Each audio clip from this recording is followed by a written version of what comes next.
Thanks for joining me today. RheumatoidSolutions.com. A special guest today is going to tell her fabulous transformation story with rheumatoid arthritis. And it's going to be very fun for me because I have followed her for many years online since we were first connected by a mutual friend. And we'll talk about that in just a moment. But first, I'd love to welcome Elvira to this podcast episode and just to see her smiley face and thank her for coming on this episode. Hi, Clint. Thank you so much. I've been so looking forward to this day since 2016. Wow, 5 years. It goes by quick, doesn't it? It sure does. So I'm really busting to sort of start telling the story of how we were connected and then hear all about the details of your improvements and, of course, all the challenges that you've had as well. But first, let's hear that quick kind of before and after. What can we expect to hear in this episode? Oh, wow. Okay. Well, I went from being at my worst, and my worst being a daily pain level of 10, if we're going on a scale of 1 to 10, daily 10s throughout my body, mainly targeted toward my hands and feet and shoulders. I was on methotrexate. I was on Plaquenil, prednisone, Celebrex, and a couple of other painkillers were needed. And none of that worked. I only got worse over time. And it didn't stop some joint deformity from happening. From that to now being pain-free, like no inflammation, full of energy, back to enjoying the things that I used to prior to all of the severe illness, back in dance classes, and even training for a Little Mermaid adventure coming up in September in Italy. Wow. That is a wow, capital W-O-W. That is just absolutely massive. Congratulations. How does it Thank feel to you. be able to share that?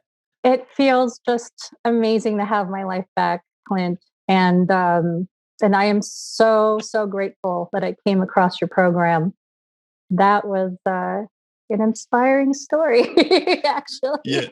Yeah, it's almost like who gets to tell it? Well, let's both share our versions. I mean, it's not as though it's a miraculous kind of crazy scenario. We have a mutual friend. His name is Adam Dean. Now, for a little bit of context here, I've been doing stand-up comedy entertainment for 20 years now, and during those years, you get to know a lot of the other entertainers in the business. And at first, you only meet the other stand-ups because you go to the little sort of dodgy comedy clubs and you get to know each other and you spend 5 minutes on stage and then 2 hours talking to everyone at the back of the room. But after a few years, you start branching out and you start doing things like cruise ships, where you and I have spent a lot of time. And you meet other types of entertainers, and you meet magicians, and you meet ventriloquists, and you meet hypnotists, and you meet dancers, and you meet piano players, and all sorts of stuff. And I have known Adam Dean, who's a professional magician, for probably now 17 years. And Wow. Adam and I share a very nice friendship, and we've done many a night together performing both, good shows and those little rooms that I was talking about. And then the story, and I'll pass it over to you in just a moment.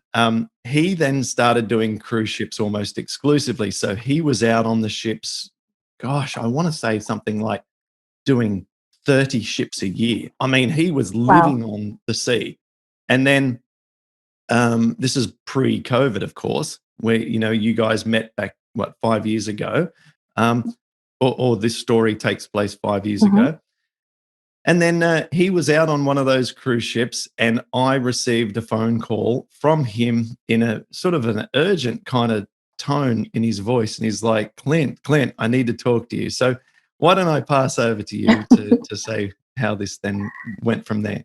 Right. So I'm going to back it up just a little bit. I was an entertainer, singer, dancer on cruise ships for many, many years. I'm an actor, singer, dancer. I've been on land for 20 plus years. So I was it was early 2016, and I was doing a contract on a cruise ship out of Australia. We were coming into Sydney, and I'd met Adam, fellow performer on board. And at the time, I was struggling. I was with the chronic pain and the inflammation, but what was really difficult at that time was that I was battling depression as well, because you can only I'm sure everyone can relate to this who's listening and going through what we've gone through. That daily pain really gets to you emotionally, into your mental state, and add to that the starting to become limited in the things that you're physically able to do, and starting to question whether you can continue working or doing the things you love. And so that's where I was when I met Adam. And I'm sure the energy about me was just kind of dark and gloomy, and he noticed it. And, he asked me if I was okay. And I wasn't in the best mood. I probably, I said no, and probably with an attitude. And he was really patient, asked me what was wrong. And I thought, well, here, I'm going to tell this guy what's wrong with me, and he'll shut up, because who wants to talk about RA or anything like that? And he listened. He actually listened and lit up and said, actually, I have a friend who has what you have, or had what you have, or you're going to have to talk to him, because he reversed it and he did it naturally. And I don't want you to give up. And he lives in Sydney. We're going to be there tomorrow. And I need to call him and get you on the phone with him. And before he went into all of that, I thought, I thought he was going to tell me something about supplements or turmeric or some quick fix. A lot of people are very kind, and I know they mean well and they have solutions. But as we've all experienced, it's more complicated than that. So I'm glad that something in me just said, be quiet and listen. Because it had only been just a couple of days before that I'd been meditating and I'd been praying for guidance. I really was at my wit's end, and really, really scared that I was not going to be able to continue working, doing the things that I loved, that my life was it this time. So it was just, I remembered, I asked for this guidance, and this could be it. So be quiet and listen. And I'm glad that I did. And now here we are. And I think we went over some basic stuff on the phone. Adam was sort of past the phone to you. So it wasn't like we sat down and did a solid hour of planning. I just went over some basics and said, look, this is what I suggest. Do this, do this, do this. I think I gave you my cruise ship recommendations, which I had to create for myself. Okay, because on cruise ships, you're talking about both opportunity and challenges in equal measure. The opportunity is that you're often moving, you're going up and down stairs, you're walking everywhere. You can be really much more active on a cruise ship than what certainly the other passengers are. But even what you normally are on land, because there's nothing to do in the cabin. So you're always up and about. So that's one aspect. But then the other aspect is when you come to the buffet and the eating, you have to be like a ninja to work out how to negotiate the foods on there, because everything's cooked in oil, even the rice. I mean, you've got steamed rice that's oily. And so the challenges are great. So we don't need the detail in all that, but we went through a cruise ship plan to get you through the rest of your contract on the ship. And then we talked about back on land and everything. And then, we then, communicated through our support group. And why don't you then share like your journey? And then after that, we'll get into all of the sort of your tips and your suggestions for everyone. Because that always is really fruitful, and often we hear different things from different people. And I'm really looking forward to your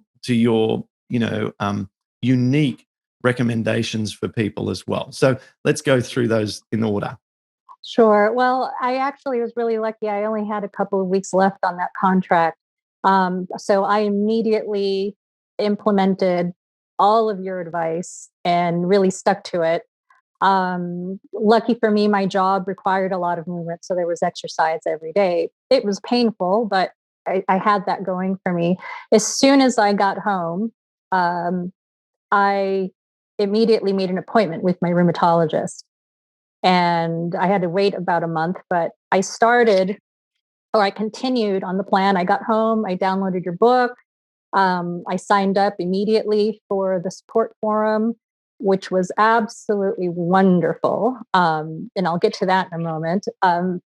So I got everything in order, cleaned out my refrigerator, talked to my husband about what the plan was, and explained to him, and he was very supportive and on board with everything. And just took it one day at a time. The first weekend, I think it was the first weekend that I was back, I did the Friday, Saturday, and Sunday straight cucumber celery juice. And my mother came over, so I was really lucky to have that support. Like, we pulled out the futon, picked the movies we were going to watch for the weekend, books. I mean, full commitment to just hunker down at home and get me started on this plan. And let me tell you, by Monday, you could see the difference on my hand. The inflammation was noticeable, like how much it had gone down on these joints right in here. And that to me, and the pain level probably went down from, I would say, a 10 to about a 6 or a 5. It was at least half the pain. So that for me right there was a huge encouraging sign that, okay, this is totally worth my while. And I wasn't suffering through the 3 days. Like, that was to me the hardest part, because as of Monday, I implemented what came next, which for me was the buckwheat and quinoa and the seaweed, and the bok choy, which I actually enjoyed. I loved the taste of it, and just greens by the handful, like they were chips or something. uh, and I actually love the taste of cucumber celery juice. And if it's really cold, I really enjoy that. It was summer. It was close to getting summer. So in hot weather, it's really, really nice drink. So for me, it wasn't difficult to make that transition. Um, with each day, the pain became less and less, and I probably about 2 weeks into doing the baseline foods, I could completely open and close my hands, and the inflammation on my joints, it wasn't coming back. There was considerable less pain at the balls of my feet, which is everything, because when you walk, all of, that pressure is right there. So for me, that was like getting another chance, another, I don't even know how to explain it. It's like another chance at life, because I really felt like my life was practically over when I had arrived at home. So about a month into that, I had lost a considerable amount of weight, but it wasn't anything alarming. I think I lost about 10 pounds. But for my frame, I was okay with that. When I did get down to a point where for me, I thought, I think I'm not a little, I won't be comfortable losing anymore. I started having orange juice, and the weight just kind of stopped. It didn't go any less, and I was eating the same. I went to see my rheumatologist, and she was not on board. She was not happy with me. If she said some really horrible things, actually, that I just was in complete shock. To this day, I'm still in shock that somebody would say such things. She pretty much, to paraphrase, she said, she's had patients that did juice cleanses, juice diets, and they only made their situation worse, and it was the biggest mistake that I was going to be making. That I was going to end up completely deformed, and had grabbed my hand and actually kind of twisted it Oh to, my gosh. yeah. And I was in so much shock. I was actually speechless. I just left the room and I went to the front desk because I was supposed to do a follow-up appointment. And when I got up to the desk, I just kept going for the front door and I left and I never went back. I went to the parking lot and I I screamed at the top of my lungs in the car. I was so angry.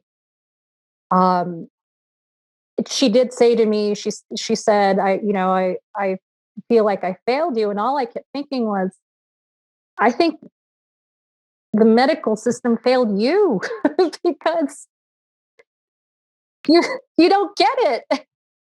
Number one, she didn't even bother to ask what the protocol was, what the reasoning behind it was. She didn't ask any questions. She just went straight to, this is the worst mistake you can make. People have done this and it's turned out badly. Yeah, Needless to say, if I found another rheumatologist, I never went back to her.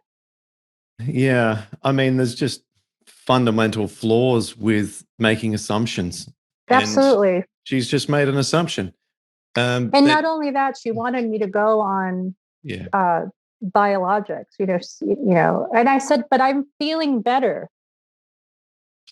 yeah, I'm feeling better. If anything, I wanted to talk about maybe starting to reduce some medications, not going on something completely different that I've never been on. And anyway, I didn't go back to her.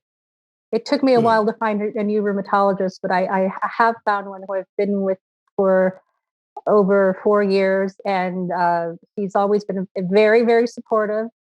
Hasn't asked a whole lot of questions, but at this point, he's seen so much change in me that he does ask questions, and he uh, sometimes even asks me in detail, what am I eating? What are you doing? What some of the other things that I'm doing in addition to the nutrition as well. Um, he has interns there sometimes, so it's kind of a teachable moment. So that's where we are in the progress. So my rheumatologist is absolutely thrilled, and I'm just on 4 milligrams of prednisone now, and we've been taking it down. I have another appointment coming up with him next month, and hoping to take it down 1 more milligram. My tests look great. They're within normal range. I was anemic at the beginning of all of this. I've not had any issues. And that is without being like a huge meat eater or anything, because you usually hear about this at the beginning years ago, when I described what the diet was that I needed for me. And people were asking me, how will you get iron? How will you get protein? And you're going to become anemic. That was never the issue. If anything, the serum levels completely went into normal range. Mm. So if they wanted proof, if the doctor ever wanted to, I mean, how can you argue when they're looking at labs to gauge where you are? Um, yeah. Yeah, yeah, and inside our support forum and also in Rheumatoid Solutions, there is training around this, and without spending too much time on it, um, the anemia is often from inflammation.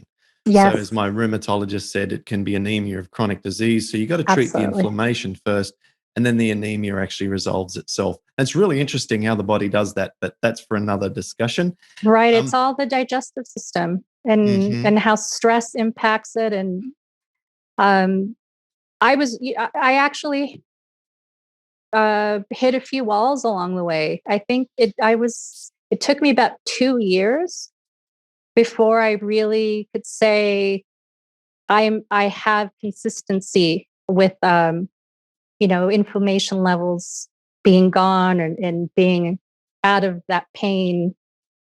Um, it took about 2 years, but I was sick for many, many years. I was Yeah, diagnosed in 2008. well, there you Uh, go. And I Yeah. started and on all those medications that I mentioned, methotrexate, Plaquenil, prednisone, ibuprofen off and on, Celebrex off and on, from 2008 to 2016.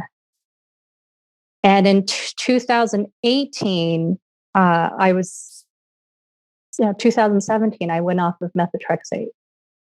Mm. And one of the reasons for that was actually, I don't know if it's because as I was feeling better, maybe I was experiencing more of the side effects from the drugs. I'm not sure. I couldn't really say, but I did notice a huge difference.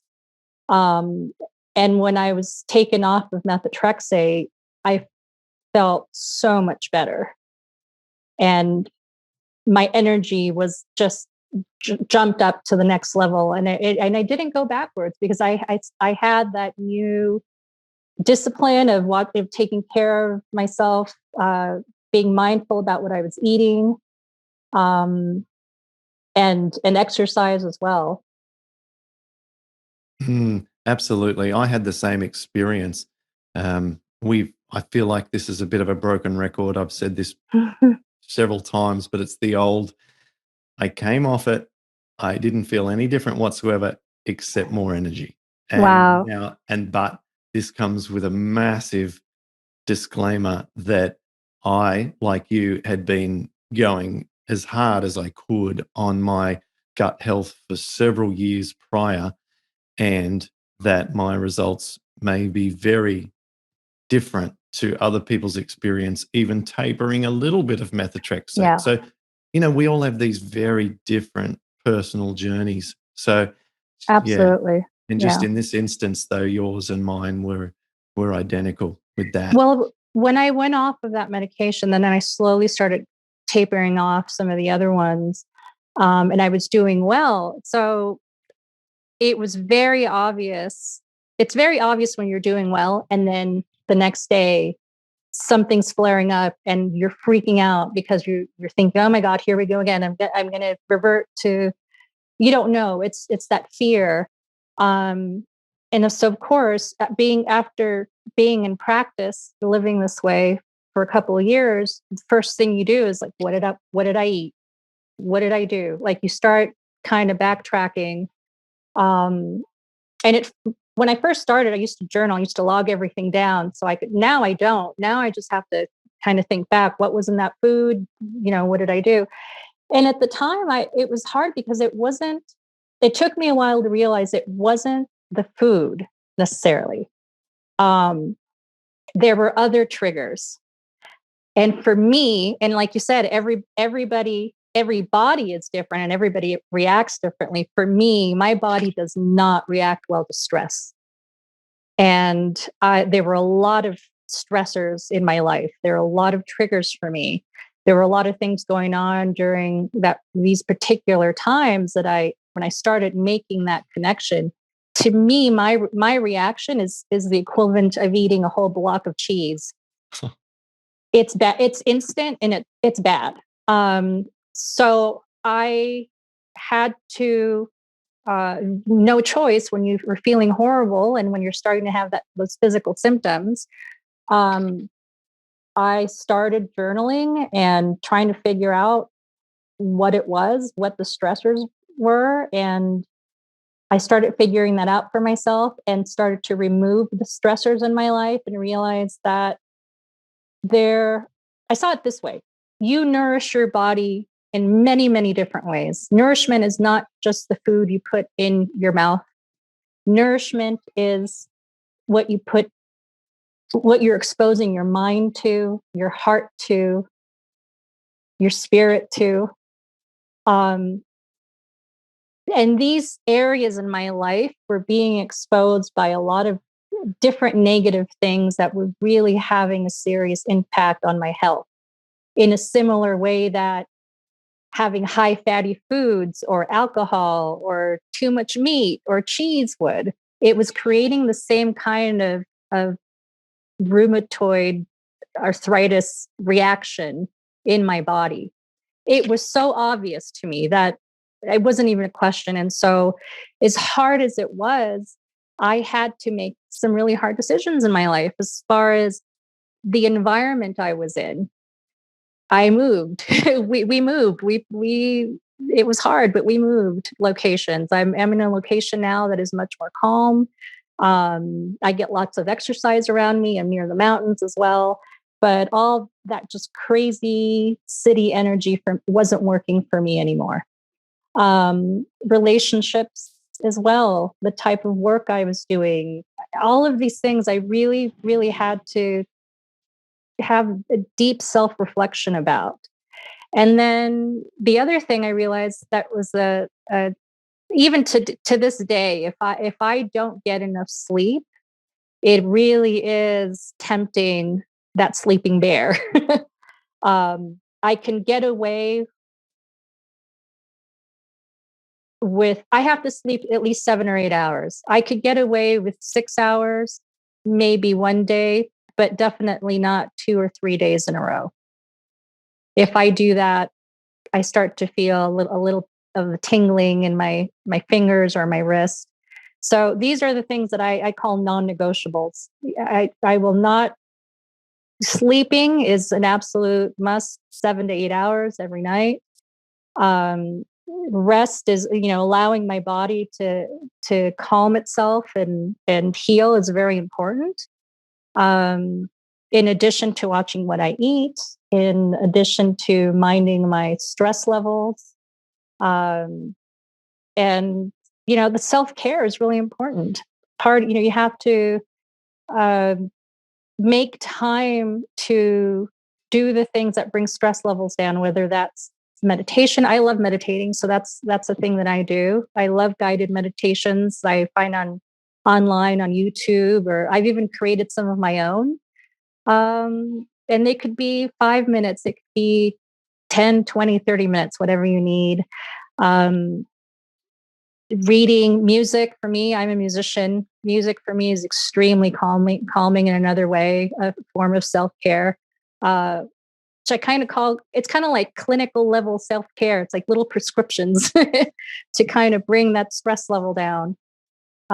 So for me, that combination of a mindful diet that's suited to my body, the exercise, the self-care practices that include proper sleep and meditation, um, all of that in combination for me has made a huge difference.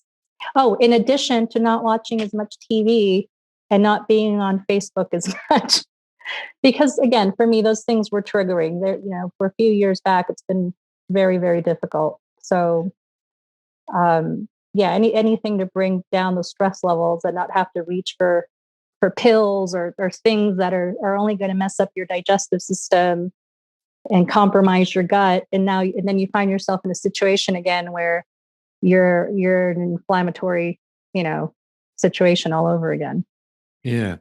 What a great sort of monologue there, just Oh, sorry. detailing all of the wonderful things that are so helpful to you and obviously good for all of us. I made several notes. I'll summarize these when we get to the end.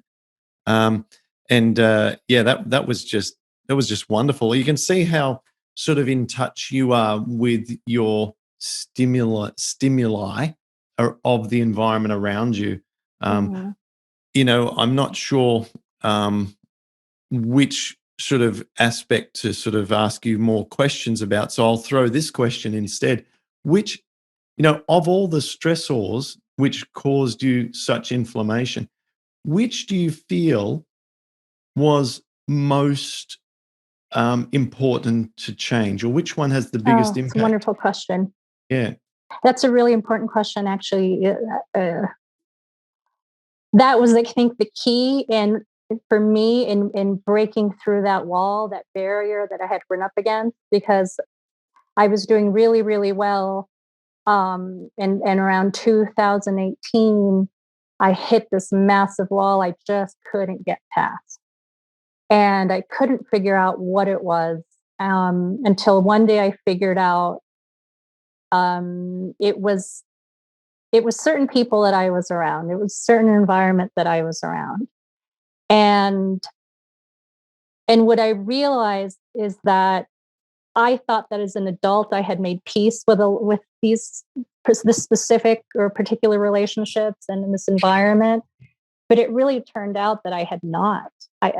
And it required um, really being honest with myself about it and saying I think this is connected to it obviously is connected to my pain. I'm feeling pain like almost immediately. And I don't want to feel in pain. I've worked so hard to get to this point. I cannot allow for this to keep affecting me this way. So I started journaling at first, and that really helped me release and explore a lot of what I was feeling in this relationship with this couple of people and in the environment that I was in. And when I felt like I got to a point where I felt like it was too much for me to deal with on my own, I actually sought help. So I went to see a counselor about it who helped safely guide me through that and work out and release those emotions that I didn't even realize I was carrying all of that, or that just there were things um, that were triggering me because it was triggering memories from past situations. So trauma is trauma, whether it's happened to you recently or it's something that happened to you when you were 4 or 5, 10 or 15 years old. It's these things, they impact Mm. our lives until we deal with them. And what I came to realize,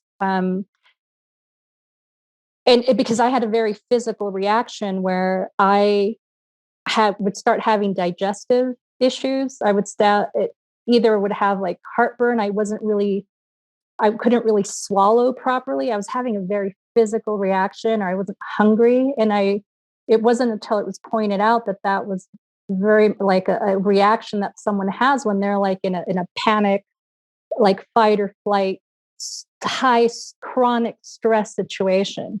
Mm. And I made that connection, and I realized that happens every time.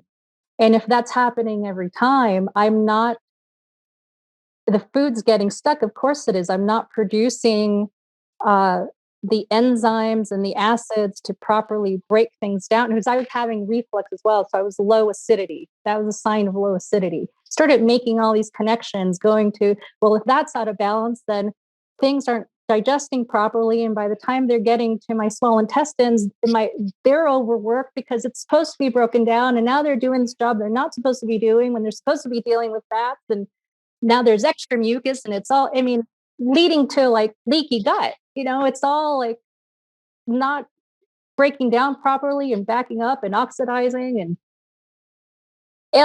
it blew me away to make that connection. And to me, removing those stressors was the equivalent of following that baseline protocol to the T. It was part of the regimen. It was part of as important as exercising every day. I love it. It's like an elimination diet socially. Absolutely. Absolutely. Yeah. But it really does affect your digestive system. And if we think about, how that an imbalance in your digestive system, how that leads to a compromised microbiome, and how that leads to like intestinal permeability, it's all connected.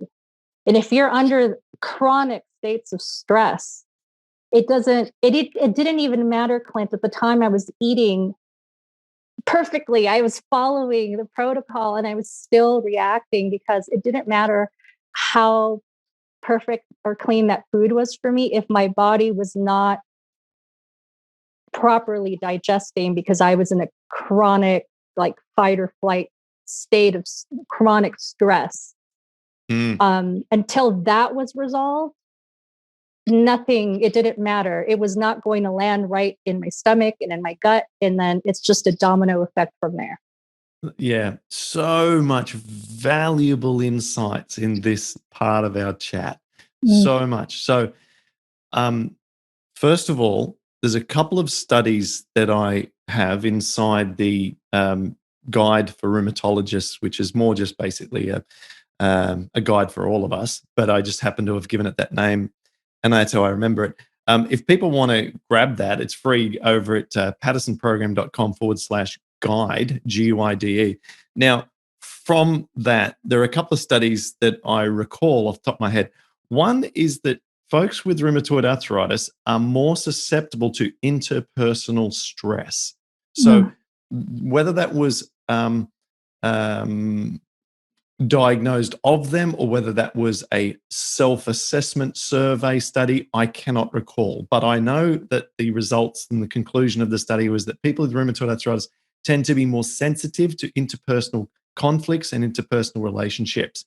And then the second thing that I remember that's so relevant to our discussion is that completely separate study, but I linked them obviously together because they go together, is that prednisone steroid use is linked to higher interpersonal stress also. Okay, so if you have RA and if you're on prednisone, then you have a double-barreled interpersonal stressor sensitivity. Wow. Okay, so this means that if you have a pre-existing state of stress from bad relationships or past trauma and then triggering that with conversations with certain people, then you've got three things going on. You've got the existing issues, then you're exacerbated with your health condition, and then further exacerbated by the drug that you're taking. And so no wonder it all becomes so significant that you cannot then get breakthroughs even when you eat perfectly and you exercise great. So much stuff there. And so what did you do? And I know we don't want to get into too many specifics here because this is our real life. This is your life, and we don't want to name names or to go there too much. But what was the mechanism that you used to reduce the exposure to those stresses specifically? Sure. Well, specifically, I moved, which is pretty drastic, but I literally physically removed myself from the situation. And sometimes that's what it takes. It really does, take that amount of effort.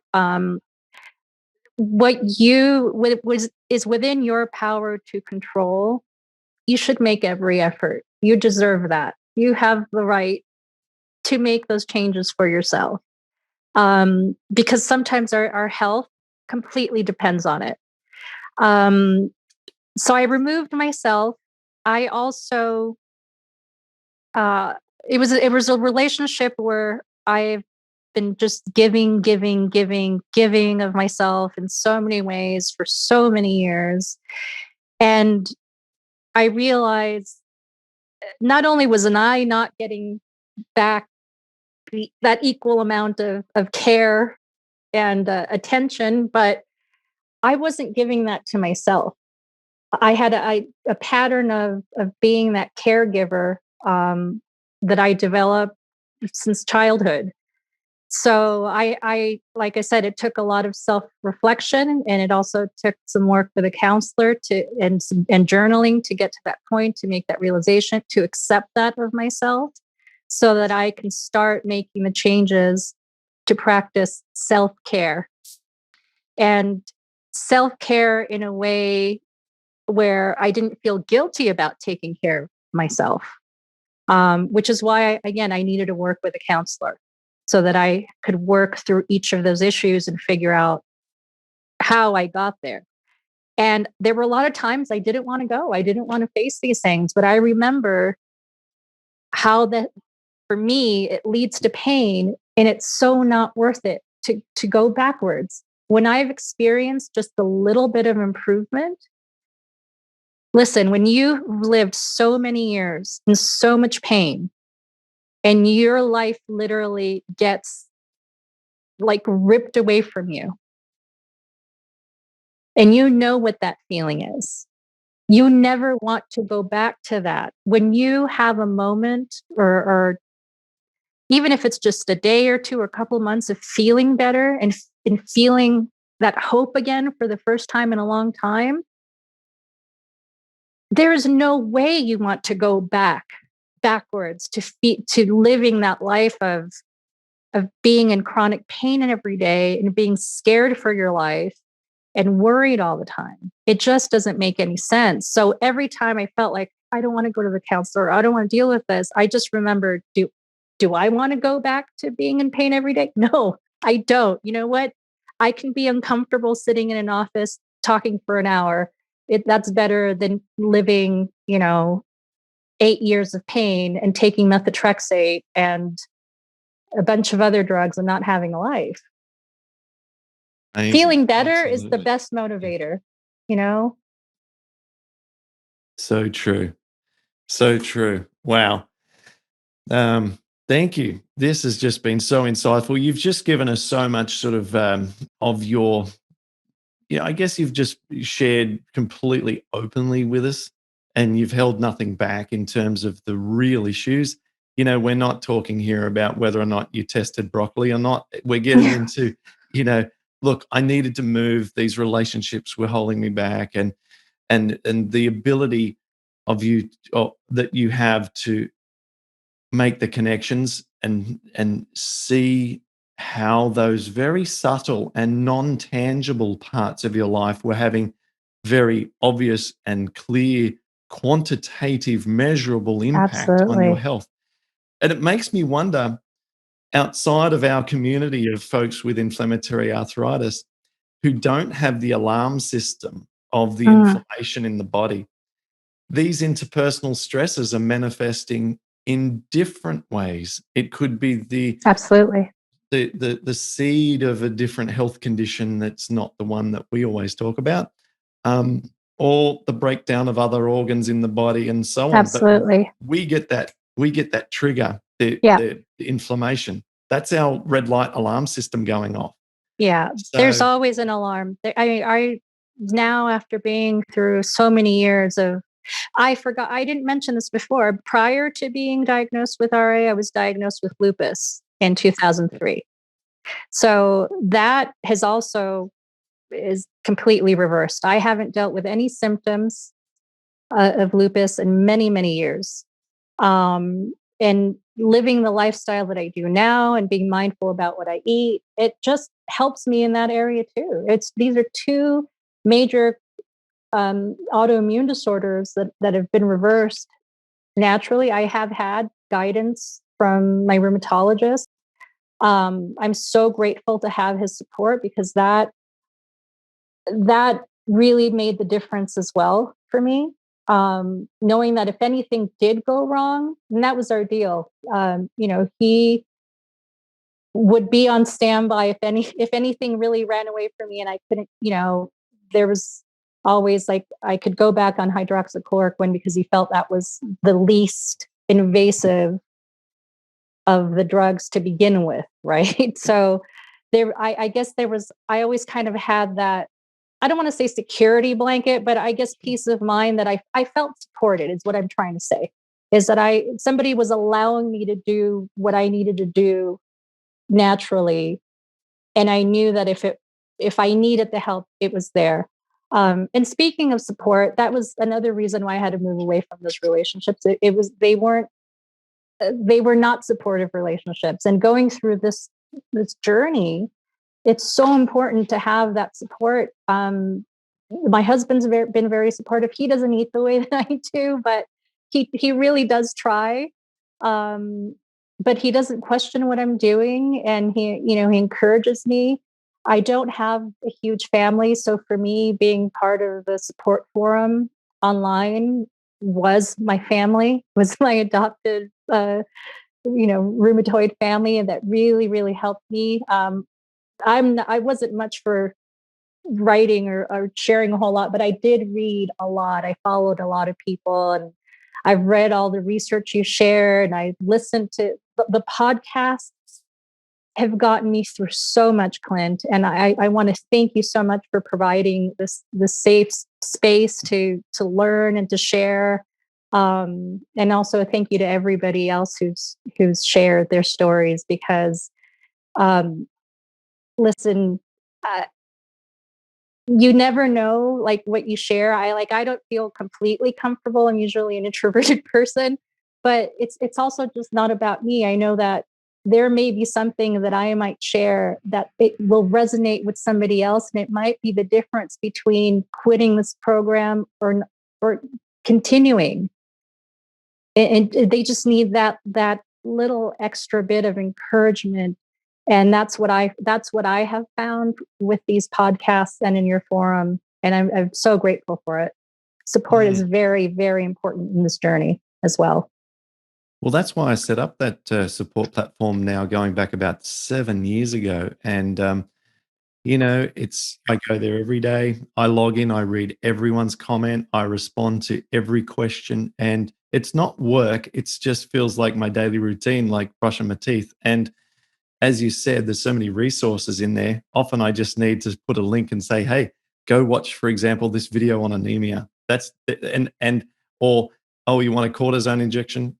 Here's the whole section about cortisone injections and how frequently you can get them, where they work best, Wow. where you should get ultrasound guidance, assistance. I mean, yeah. So we've got 7 years of contributions from people, and all of the monthly calls and things. So this isn't a discussion all about the support platform, but But it's been a very important part of my journey. So, talking about the formula for me, it has included the support forum because I don't have a huge family, and it's been very difficult with friends. I've lost friends because they don't understand, people who are very social, and it's about going out and eating and drinking. And I've never been one for drinking a whole lot. And but when it came to diet, it's like I can't participate in these things. And so it's like I was just not invited as much to things, and eventually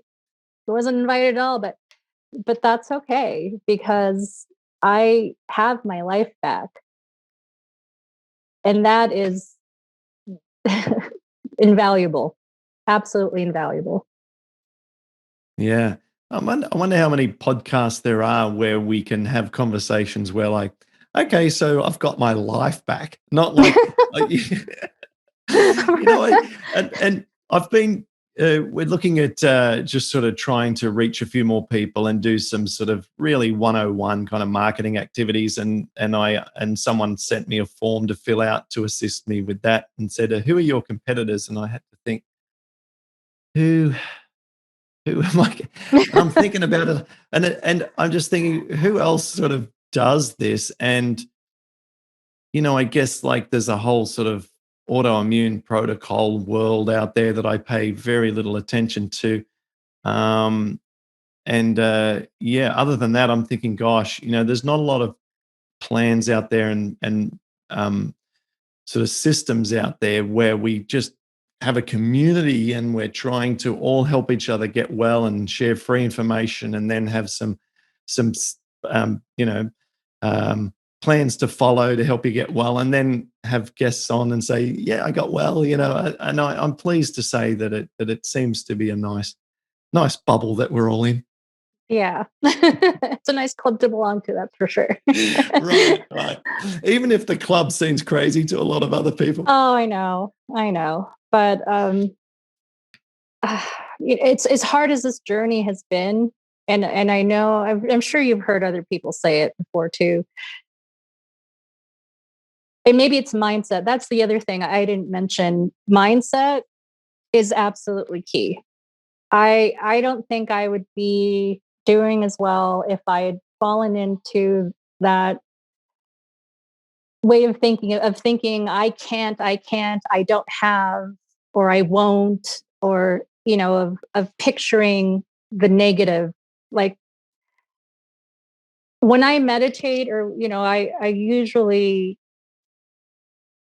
I guess you could call it visualization, is I'm either envisioning my life as I was living it at my happiest, at my best, because I'm envisioning myself returning to that physical state of freedom and energy, or I'm making plans of what I'm going to do when I'm feeling better, what I'm going to do when I can walk again, when I can move again, when I can move my arms freely and my shoulders, is having that positive outlook and having goals, having something to move toward, instead of falling into that downward spiral of sadness and negativity, where you end up, it's hard enough, like, you end up in this depressive state. It's just hard, so hard to claw your way out of that situation. Depression, like stress, will have a similar impact on your digestive system. So it's really, really important. Your brain doesn't know the difference between an actual traumatic event or negative thoughts they're both negative things. Your brain can't tell the difference. It will react the same way, sending signals to your digestive system to like stop everything because you need to run, you need to survive, stop producing the acids and the enzymes. We need all your energy to run the heck out of here, because it doesn't know that you're not actually in danger.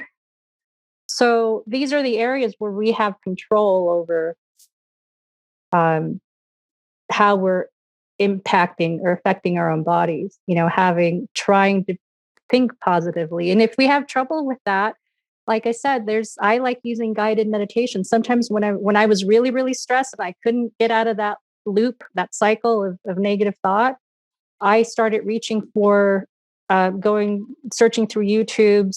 Some friends recommended some as well, and that's how I found my way there. And it really, really made a world of difference and helped me just kind of calm down.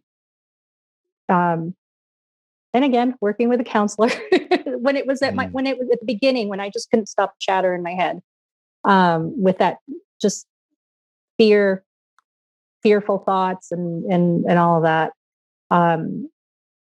But what I'm saying is that negative thoughts, stress, it impacts the mind in the same way. It's connected to digestion. And as I said before, that all leads to an imbalance in the gut and leaky gut and things getting into your bloodstream that shouldn't be there. And then your white blood cells going nuts. And the whole cycle, the whole story that goes after that.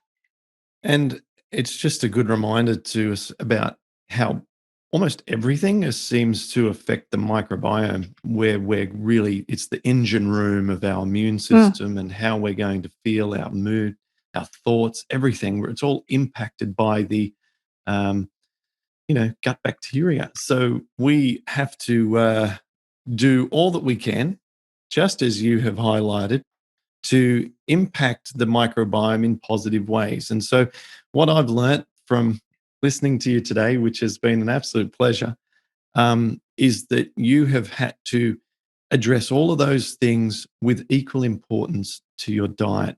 Absolutely. You've found the right rheumatologist who is supportive of you in your journey, and that required you to make a big decision, which is dumping your first one, which Dr. McDougall says if your doctor doesn't work with you, then get a new doctor. It's not like you're being rebellious, you're being resourceful and sensible, because the second one was perfectly fine. It wasn't like you had to search the earth. These days, rheumatologists that are happy to be more open-minded are much more common. It's not like when you and I were first diagnosed. You 2008, me 2006. Having said that, my guy's been just amazing from day one. But I had, at the time, I think, a little bit of an exception. The horror stories I've heard over the years have been remarkable. So you've got your rheumatologist right, you've worked on your diet, and you've got that right. That's the foundation. That's the concrete slab of the house. So we get the diet right, but rarely is diet enough. So you've then gone and done all of the other foundational work for the house.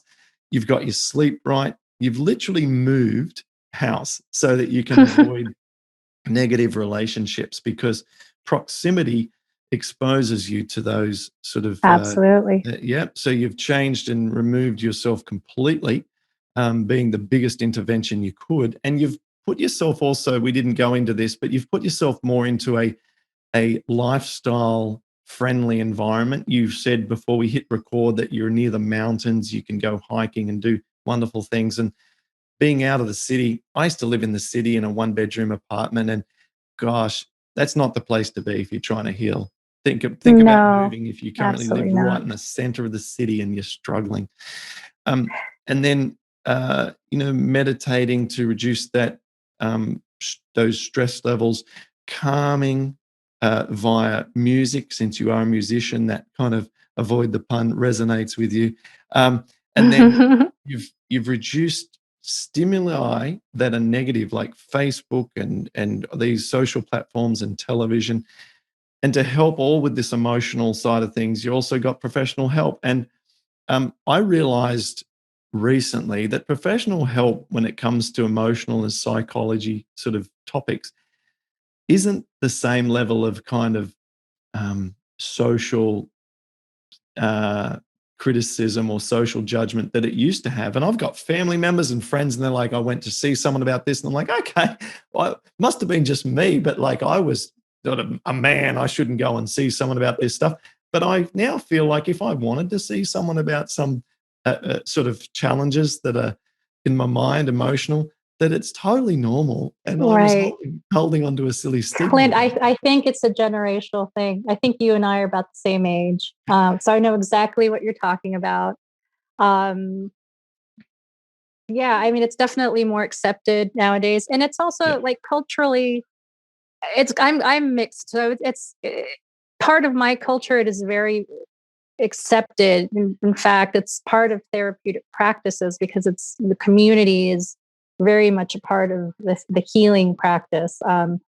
There's a lot of talking and expressing and rebalancing, and that's also another reason why I've approached my situation the way that I have. It's not just being mindful about food, but being mindful about bringing everything into balance. The body, which is what the food, how we nourish it, but it also bringing the mind into balance, bringing the heart into balance, bringing your spiritual life into balance. If these things are out of balance, any one part of it's all connected. They will all be affected. And those were my big aha moments. And they continue to be my big aha moments. Even now, I'm still tweaking and working on things and continuing to improve. And I look forward to continuing down this trajectory of improvement. But being mindful that these 4 areas, body, mind, spirit, heart, are all connected. They have to be worked on to bring balance back in. So part of the work that I did with the counselor, and it's not just going to any counselor, it took me a while to find the one that resonated with me, with my beliefs and spirituality, because that's how it would help me. But the issues that I was dealing with were throwing my mind and my heart out of balance and was affecting my body, causing digestive issues. Like I said, it's all connected. Those were the big aha moments that I've had and that have made a huge difference in getting past those blocks and moving on to that next step to continue healing and reversing all these symptoms. Yeah, I love it. Well said. Thank you. Oh, you're welcome. And then, just on my list here, you mentioned the mindset and visualization, and we spent several years together communicating inside our support platform. And there's that ongoing invitation there for anyone who'd like to come join us and get some help, not just from myself. I'm there, but the superstars are all the other people who are crushing it with their stories and exchanging ideas and what was the last thing? No, that was the last thing on my list. Something I wanted to close on was this lovely thing that you said, which was that each of these things that we do are like mini prescriptions. So we're giving ourselves a little healing dose when we're going to bed on time, a little healing dose when we meditate. And these little prescriptions that's such a nice little metaphor that our diet is like diet is medicine sort of angle, but all these other things are little prescriptions also. And that just is a really beautiful way of looking at it. Oh, I'm glad that resonates. Thank you. So thank you very much, Elvira. This has been You're a pleasure. welcome. You look so healthy and well, and I Thank hope you. you continue to thrive and continue to hit all of the next goals that you have on your journey. Thank you so much. I'm so happy to finally be on the other side of this and to be here to share it with you and to finally thank you one on one.